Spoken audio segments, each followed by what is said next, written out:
আজ সানডে, তাই একটু ভাবছি মাটন করে নিই। দুজনে আছি, তাই অল্প করেই মাটন নিয়েছি। আলু ভেজে নিয়েছি, কড়াইতে তেলও দিয়ে দিয়েছি। এবার হচ্ছে তেজপাতা, শুকনো লঙ্কা, একটু জিরে আর গরম মশলা এটা দিয়ে তারপরে অন্য মশলা করে নিয়েছি মিক্সিতে, সেটা দেব। তেলটা গরম হয়ে গেছে, এবার পেঁয়াজটা একটু ছেড়ে দিই। পেঁয়াজটা নাড়ানাড়ি করে তারপরে যে মশলাটা করে রেখেছি সেটা দেব।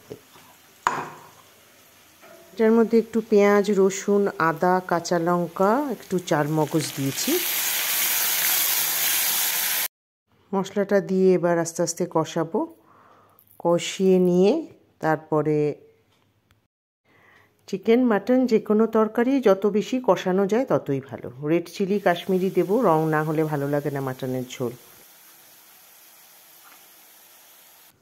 হলুদ তো দিয়েছি, সব দিয়ে শুধু কষানো, কষিয়ে কষিয়ে যতক্ষণ না তেল ছাড়ছে।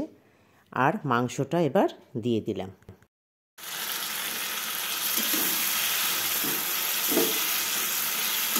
ক্যামেরাটা অন করিনি, সরি। আমি মাংসতে একটু সয়া সস, নুন আর দই আর একটু পেঁয়াজ আদা মাখিয়ে রেখেছিলাম। কষানোর পরে প্রেসারে ঢালবো মাংসটা। মাংসতে যে জল দেব ওই জলটা একটু গরম করে রাখছি। এদিকে তেল ছেড়ে গেছে।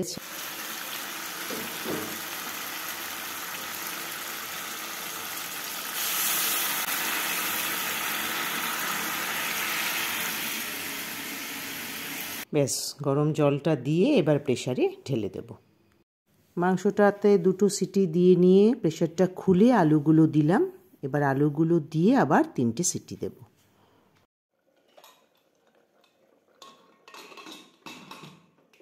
ব্যাস, এবার সিটি পড়ুক। গ্যাসটা একটু মিডিয়াম করে রাখলাম।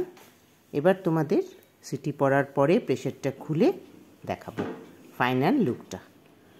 আশা করি তোমাদের এইটুকু ভিডিও ভালো লাগলে লাইক কমেন্ট করো। আর দেখো লুকটা কেমন হয়েছে। এবার শুধু ভাত দিয়ে খাবার পালা। চলো তোমরাও খেয়ে নাও, আমিও খেয়ে নিই।